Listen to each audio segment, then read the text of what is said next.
আদ্রিন ইসলাম নামে এই শিশুটি ব্রেইনে পানি জমা বা হাইড্রোক্সেফালাস নামক জটিল এক রোগ নিয়ে আমাদের এইচডি হোমিও সদনে চিকিৎসার জন্য আসেন।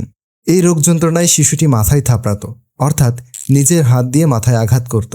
মাথার পরিমাণ স্বাভাবিকের চেয়ে অনেক বড় ও ভারী ছিল। প্রচলিত চিকিৎসা ব্যবস্থায় সার্জারির পরামর্শ দেওয়া হয়, কিন্তু সার্জারি সফল হওয়ার ব্যাপারে কোনো নিশ্চয়তা দেওয়া হয় না।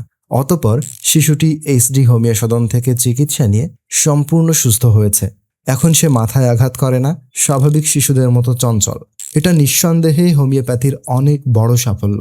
শিশুটির বাবা মায়ের মুখেই শুনুন তাদের চিকিৎসা অভিজ্ঞতার কথা। আচ্ছা, ওর তো হাইড্রোকেফালাসের জন্য আমাদের কাছে আসছেন, তাই না?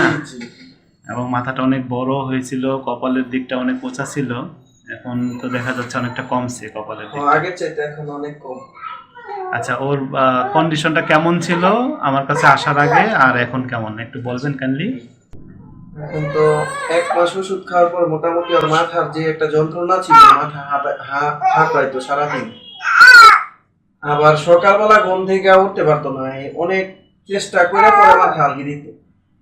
এখন ওই জিনিসটা নাই, এখন একটু কমে গেছে, ও স্বাভাবিক চলাফেরা করতে পারতেছে। আচ্ছা আচ্ছা, মাশাআল্লাহ। আর এর মধ্যে তো মাথা আর নতুন করে আর বড় হয় নাই, তাই না? না, মাথাটা ওই যে 1 মাস আগে যা ছিল এখন তাই আছে। কপালের দিকের উঁচা ভাবটা কম, কপালে একটু উঁচা ভাব ছিল, এটা একটু কমতেছে আস্তে আস্তে, আগের চাইতে অনেকটাই কমছে।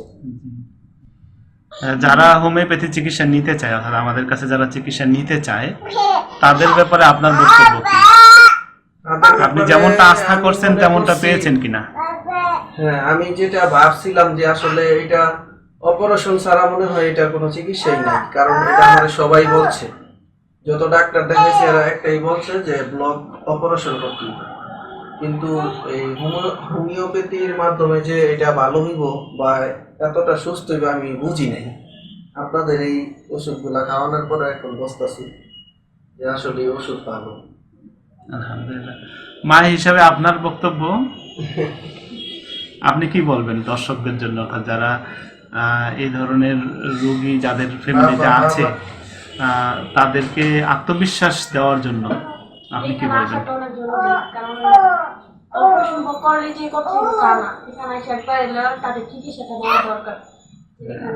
অপারেশন তো অনেক ক্ষতিকর একটা ব্যাপার, তাই না?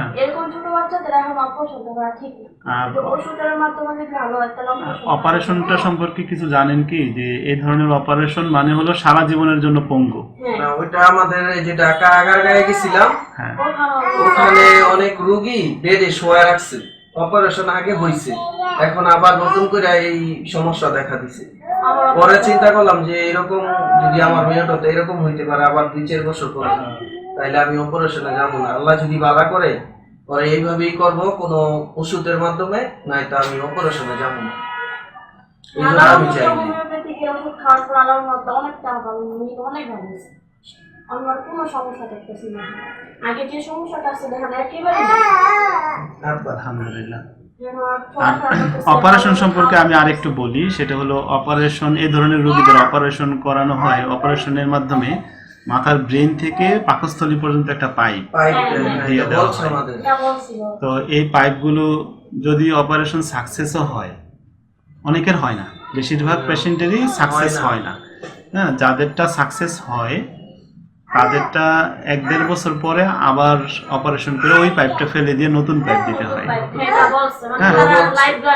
আচ্ছা, তারপর বাচ্চা যখন বড় হবে 2-3 বছর পর পর সবসময় সারা জীবন তাকে এই পাইপটা নিয়ে চলতে হবে। এটা কি সম্ভব? হ্যাঁ, এইভাবে একটা মানুষ পঙ্গু হয়ে থাকা সারা জীবনের জন্য এটা সম্ভব? এটা সম্ভব না। আমরা আসলে ওই যে আপনাদের এই বিজ্ঞাপনে মোবাইলে দেখাই, মানে একটা বিশ্বাস আসছে যে মনে হয় একটা বার ট্রাই করতে পারি। তো আমার অনেকদিনই বলছে যে একবার ট্রাই করি, আমার মনে হয় এই জায়গায় গেলে কমবো। পরে আমরা আসছি, আস্থা রেখে আমাদের কাছে আসছেন, এজন্য আপনাকে অসংখ্য ধন্যবাদ। আমাদের চেম্বারের ঠিকানা জানতে ও অ্যাপয়েন্টমেন্ট নিতে স্ক্রিনে প্রদত্ত নম্বরে কল করুন।